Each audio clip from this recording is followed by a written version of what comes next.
Did you know a handful of salt could be the difference between a home chained by curses and a life walking in freedom? Salt isn't just for flavor. It carries covenant, purity, and power that the enemy cannot stand against. Tonight, I'll show you why placing it under your bed can silence every curse that tries to reach you. Salt has always been sacred. In the scriptures, it sealed covenants. It represents preservation, holiness, and incorruptibility. Evil cannot dwell where holiness abides. When placed under the bed, salt acts as a spiritual boundary, a barrier that curses cannot cross. Did you know a handful of salt could be the difference between a home chained by curses and a life walking in freedom? That sentence alone shakes the bones, doesn't it? Because salt is not some simple kitchen mineral we toss into boiling pots or sprinkle over food. Salt has always been more than a taste. It has always been a power. It has always been a presence.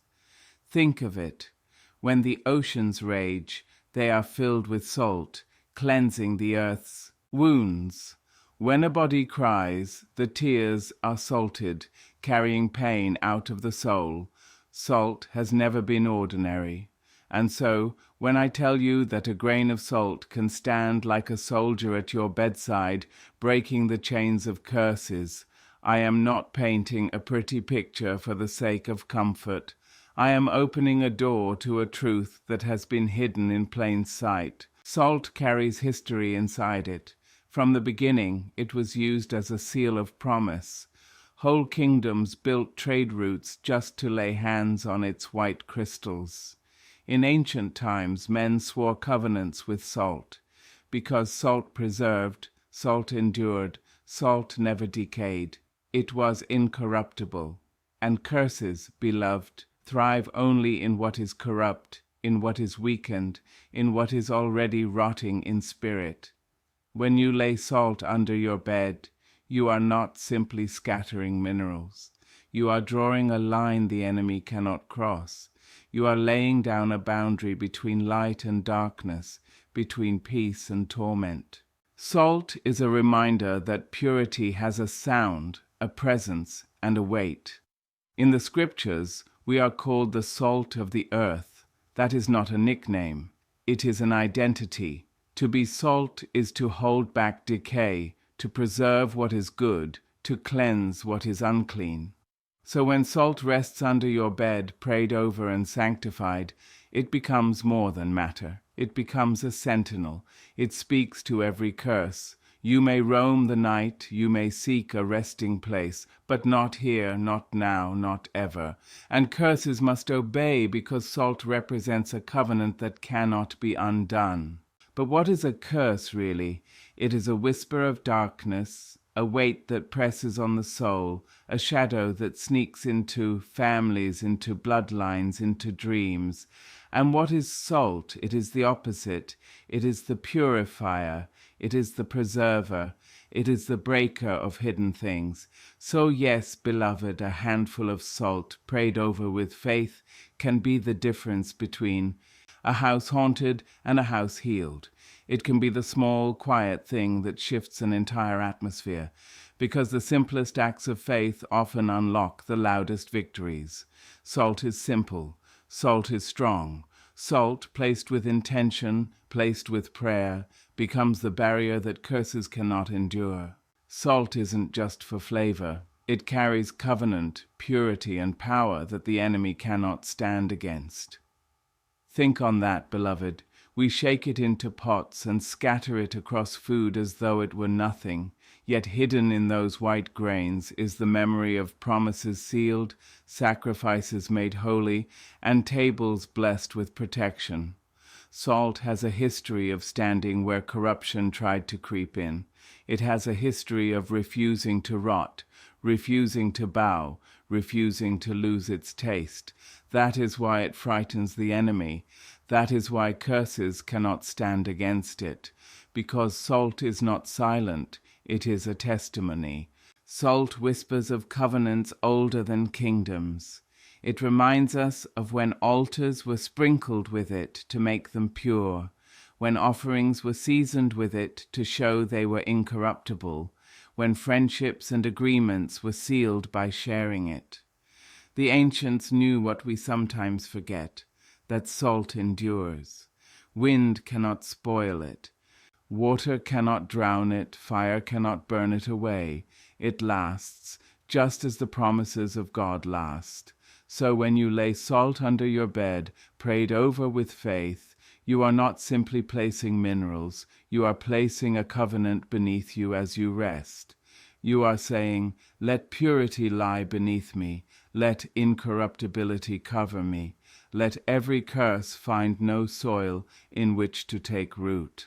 The enemy thrives in decay, in weakness, in corruption. He feeds on what is broken down, what is unguarded, what has lost its strength. But salt refuses to corrupt. That is why the adversary cannot dwell in its presence. Every curse, every chain, every whisper of witchcraft looks for a foothold, but when it meets salt, it finds none. Salt stands as a witness to a greater power, a purer promise, an unbreakable word. And curses, beloved, cannot fight against promises that have already been spoken by heaven. Picture it. You slide salt beneath your bed, and though the night may fill with shadows, they stop at the threshold. Though curses may search for an open door, they find only a barrier that says, here is a place preserved. And as you rest, your spirit rests too, knowing that the ground beneath you has been marked with purity and strength. Salt is a reminder to the believer that holiness is not fragile. It is strong. It is enduring. It is a wall the enemy cannot climb. When you use salt with prayer, you are standing in the long line of those who understood its covenant power. You are not surrendering to fear, you are rising in faith. Salt does not bow to curses. Salt breaks them, silences them, sends them fleeing. For what can corruption do in the face of incorruptibility? What can darkness do in the presence of purity? Salt stands. And because it stands, you can sleep unafraid, wrapped in the covenant it represents. Salt has always been sacred. In the scriptures it sealed covenants, it spoke of preservation, and it stood as a sign that holiness is not a fragile thing but a lasting one. To understand salt is to understand why evil cannot dwell where holiness abides. Think of it, beloved. Salt is not created to rot, not made to spoil, not born to fade. It carries within it the mystery of endurance. It sits quietly on the earth's table, but in its silence it carries power. When we look at salt, we often see only the surface, a seasoning, a mineral, a sprinkle upon food, but heaven sees more. Heaven sees the story of a covenant people, the story of altars purified, sacrifices made acceptable, lands healed with its presence. Salt has always stood at the border between life and death, between decay and preservation, between purity and corruption. That is why, when you place salt under your bed, you are not performing some hollow ritual. You are erecting a barrier that darkness cannot cross. You are drawing a line that curses cannot step over. You are setting a guard that evil cannot persuade. Imagine your bedroom at night. The world grows still, but the spirit realm does not sleep. Curses prowl, whispering shadows move, old words spoken in anger still try to cling. But there, beneath your resting body, lies a testimony of preservation. Salt does not speak in the language of fear. It speaks in the language of holiness. It says to every spirit, here, corruption is not welcome. Here, decay cannot enter. Here, evil cannot stay. And the shadows must obey, for holiness commands what darkness cannot resist. Salt represents preservation because it does what nothing else can do. It holds things steady in the face of time. Meat without salt spoils. Water without salt grows stagnant. A covenant without salt can be broken, but salt keeps, salt preserves. Salt reminds the believer that holiness is never fleeting. Holiness does not fade at the touch of night or weaken in the face of curses. Holiness is strong, lasting, incorruptible. And where holiness abides, evil cannot remain. The enemy feeds on weakness, but salt is strength. The enemy dwells in decay, but salt is preservation. The enemy plants curses where ground is soft, but salt hardens the soil against every root of darkness. When salt is prayed over and placed beneath your bed, your very room becomes a testimony of covenant. Evil may come searching, but it will find no entry. Curses may circle, but they will find no door. Beloved, salt may look small, may look ordinary, but its strength is hidden in its symbol. It ties you to preservation, it ties you to covenant, it ties you to a holiness that curses cannot bear. And when you lie down to rest, you rest inside that holiness, untouched, unbroken, unafraid. Salt is mentioned in the Bible as the salt of the earth. That is no small phrase, no casual nickname, no passing word. It is a calling, a declaration, a reminder of identity. When the Lord spoke of salt, he was not merely speaking of taste, he was speaking of essence. Salt has a character, a nature, a holiness that nothing unclean can imitate. Salt purifies, salt preserves, salt protects. And when he named his people the salt of the earth, he was saying, you are the ones who hold back decay. You are the ones who keep the earth from spoiling. You are the ones who carry within you the flavor of heaven. Salt has always been more than a seasoning. In the ancient world, salt was life. Without it, food rotted, flesh spoiled, and covenants crumbled. Salt was a sign that something was enduring, something that could not be corrupted by time. And in the scriptures, salt carried holiness wherever it went. Offerings were required to be seasoned with it. Sacrifices could not be given without it. Why? Because salt represented purity. It represented the touch of the eternal on what was temporary. It represented incorruptibility in a world filled with corruption. Now pause and think of that, beloved. If salt symbolizes holiness, if salt symbolizes purity, if salt symbolizes incorruptibility, then what happens when you take salt, pray over it, and place it under your bed? You are not merely putting down a mineral, you are laying down a reminder of your identity in Christ. You are saying, as salt of the earth I will not decay, as salt of the earth my home will not spoil, as salt of the earth my spirit is preserved in purity. That simple act becomes a declaration, and the spirit world hears it. Evil spirits, curses, and witchcraft cannot dwell where holiness is established. Salt becomes a physical witness to a spiritual truth. Holiness cannot mix with corruption. Light cannot join with darkness. Purity cannot share a bed with wickedness. Placing salt beneath you as you rest is like surrounding your dreams with purity, wrapping your body with preservation, clothing your spirit with incorruptibility. It is as if you are saying, though the night may be dark, I will sleep in light. Though curses may wander, they will not enter. Though the enemy may seek me, he will find only holiness at every door. Salt has always been connected to the eternal. It does not fade, does not weaken, does not rot away. It endures, just as the promises of God endure.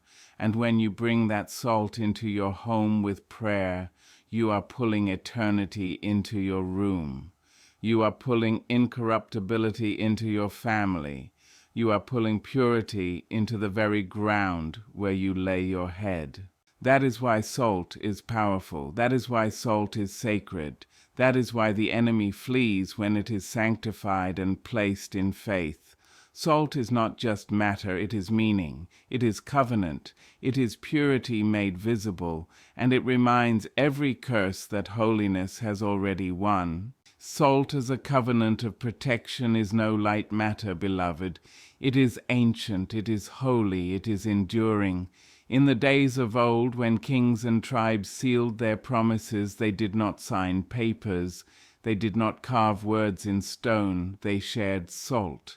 A pinch of it passed from hand to hand was more binding than ink. Why? Because salt lasts. It does not rot, it does not spoil, it does not fade away. And so it was seen as the perfect witness to a covenant, incorruptible, unshakable, eternal. When the word speaks of a covenant of salt, it is pointing us to this very truth. A covenant of salt is a promise preserved. It is a bond that cannot be undone by time, weather, or enemy. Salt stood as a symbol of what God's promises really are, incorruptible and everlasting. When you take salt in your hand and pray over it, you are not just touching grains of earth. You are touching a reminder of divine faithfulness. When you place that salt under your bed, you are laying down a covenant. This house is preserved. This family is kept. This soul is protected by promises that cannot break. Now think of curses. Curses are spoken to unravel what has been woven. They are designed to spoil, to corrode, to eat away at the fabric of blessing. But what happens when curses try to land in a place where a covenant of salt has been declared? They find no resting ground. They find no weakness to feed on. They find no door to slip through. Because the covenant of salt is like a wall of preservation, declaring that what has been set apart cannot be spoiled. When you pray over salt, you are invoking the God who keeps covenants. You are saying, let this salt be a witness between me and heaven. Let this salt be a sign that my house is covered, that my bed is guarded, that my sleep is safe. It is not superstition. It is symbolism with power, rooted in the eternal word. Just as blood on the doorpost was a sign of protection, just as oil on the forehead was a sign of covering, salt beneath the bed becomes a sign of covenant. It is your way of saying decay, you cannot enter. Corruption, you cannot stay. Curses, you cannot thrive here. Beloved, there is something beautiful in this act. It is humble, simple, almost hidden, yet it carries weight in the spirit. A grain of salt may look small, but it speaks loudly. This house belongs to God. This covenant will not be broken. This bed is a sanctuary of peace. And as you rest under the banner of promises preserved, under the covenant of salt that no curse can undo. The act of putting salt under the bed is not superstition. It is faith in action. Too often people confuse the two. Superstition is empty ritual, a habit without power, a motion without meaning. But faith in action is different. Faith in action takes something ordinary and, through prayer, makes it extraordinary. Faith in action says, this grain may look like earth, but when blessed, it becomes a symbol of heaven's power at work in my home. Salt by itself is simple, but salt prayed over becomes sacred.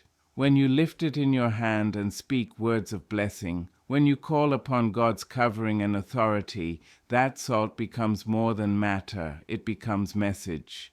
It tells the enemy, here is a believer who will not sleep uncovered. Here is a household sealed in faith. Here is a covenant remembered and declared in the quiet of the night. That is not superstition. That is faith clothed in action. Look at the scriptures. Faith always needed action. Noah built an ark. Abraham left his homeland. The Israelites marked their doors with blood. Each act may have seemed simple, even foolish to outsiders, but in truth each was a physical declaration of spiritual trust. Salt under the bed falls into the same rhythm. The act is small, humble, and hidden, but in the spirit it shakes the ground. It tells curses they have no seat. It tells spirits they have no rest. It tells darkness it has no dominion. Curses do not break by words alone. They break when faith is married to action. That is why oil anoints, water baptizes, bread and wine become remembrance. God delights in using the physical to reveal the spiritual, and salt is one of his chosen symbols.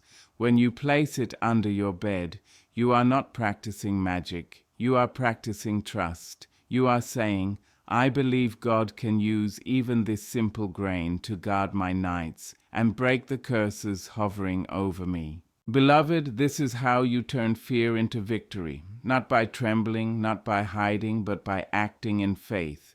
When you declare a thing with your lips and back it with your actions, heaven moves. Salt is only the tool, but faith is the power. Without faith, salt is seasoning. With faith, salt is a barrier. Without faith, it is mineral. With faith, it is covenant. The enemy knows the difference, and he fears it. So tonight, do not lay down afraid. Do not whisper prayers without boldness.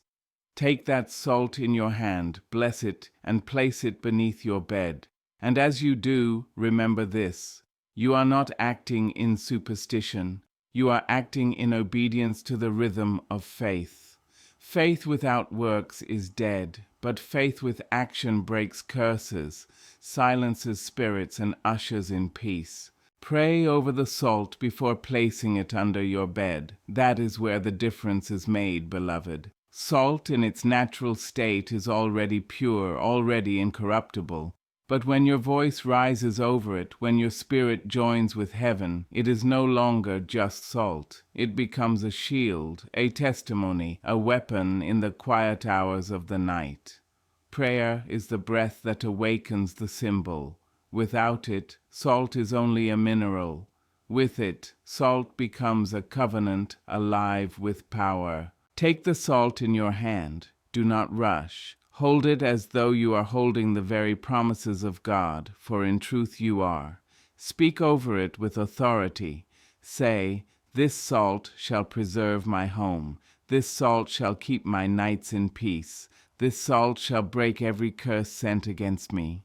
Declare what you believe, for words are seeds, and when they fall upon the grains of salt, they plant roots that grow into walls of protection around you. When you place it under your bed, do it with reverence. Do it with expectation. Do not simply scatter it and walk away. Kneel for a moment if you must. Lay your hand on your bed frame and say, every spirit of torment, you will not cross this threshold. Every chain of darkness, you will not bind me tonight. Every curse spoken, you will fall to the ground with no power. You are not begging, you are declaring. You are not asking darkness to leave, you are commanding it to flee. There is a beauty in the simplicity of this act. It does not require wealth, it does not require strength, it does not require 1,000 words. Just salt, just prayer, just faith, and yet the heavens respond. Angels take their post, shadows retreat. The air shifts in the room because holiness has been declared. The salt beneath you becomes like a burning fire to the enemy, but to you it becomes comfort, peace, rest. As you lie down afterward, trust that the act is finished. Do not keep glancing at the corners, waiting for fear. Instead, breathe deeply and let your soul rest, because you have declared a covenant over your night. The salt is not the source. The prayer is not the source. Faith in the living God is the source. But these actions are the signs, the reminders, the anchors that tie your spirit to His power. Beloved, many people pray but never act. Others act but never believe. Here, you are doing both. You are marrying belief with action, prayer with symbol, spirit with substance, and when those two walk hand in hand, curses crumble. So let your salt be more than matter. Let it be memory. Let it be covenant. Let it be your declaration that no curse, no spirit, no darkness will share your bed. Under you lies salt. Above you lies promise. Within you lies faith. and together they make your night untouchable. Beloved, if this message is stirring something inside you, do not let it pass like wind through the trees. Grasp it, hold it, act on it. There are many who hear truth and nod, many who feel the weight of revelation and say, "Yes, that sounds good," but only a few step forward and live it. Do not let salt stay in your cupboard when it was meant to be a soldier under your bed. Do not let your faith stop at hearing when it longs to move into doing. Take the salt tonight. Do not wait until tomorrow, for tomorrow has its own battles.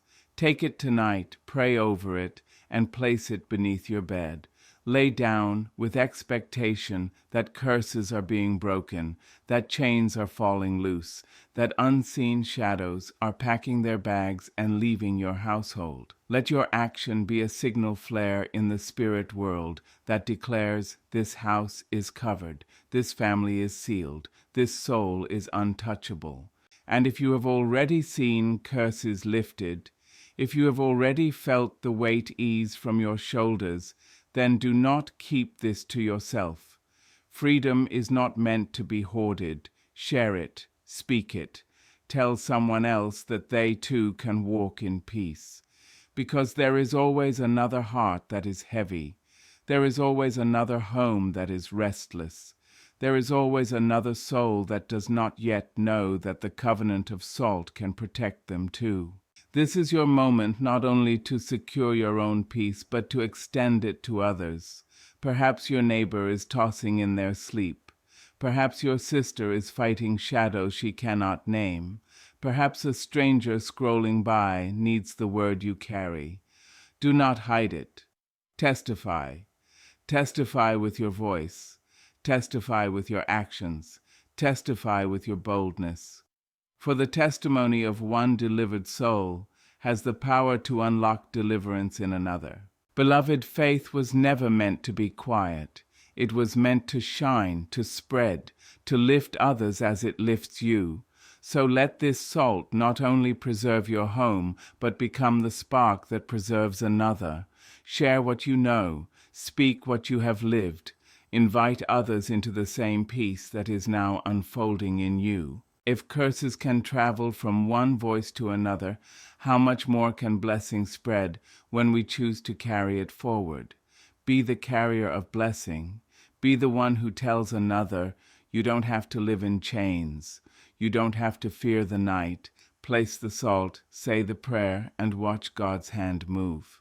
So do not let this moment end with your ears. Let it move to your hands, to your bed, to your household, and then outward to the world.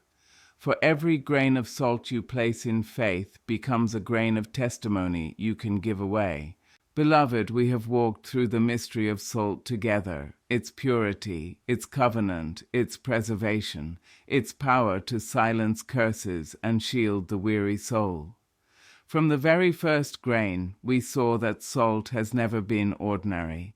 It has always been a witness. It has always been a guardian. It has always been a reminder that what God declares incorruptible cannot be touched by corruption. And so tonight, as you stand at the doorway of your rest, remember this: salt is not magic. It is not superstition. It is faith in action.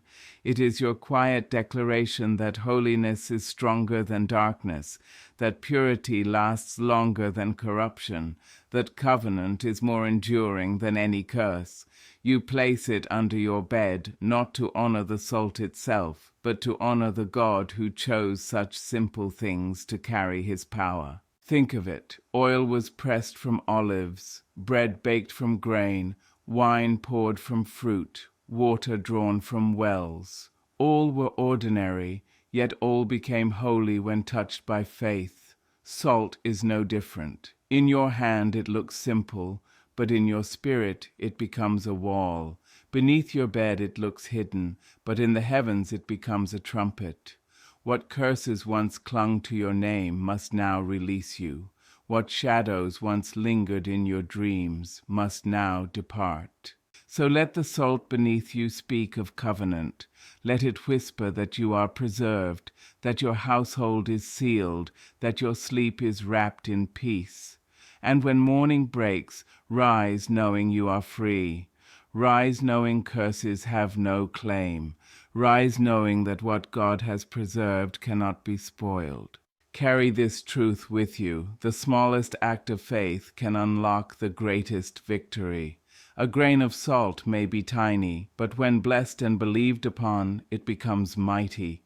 Place it, pray it, believe it, and walk in the confidence that no curse, no chain, no darkness has power over a life preserved by covenant. Go to sleep in peace, beloved. Rest as one who is covered. Rise as one who is free. And let your life be the testimony that every curse can be broken instantly by the power of faith and the covenant of salt.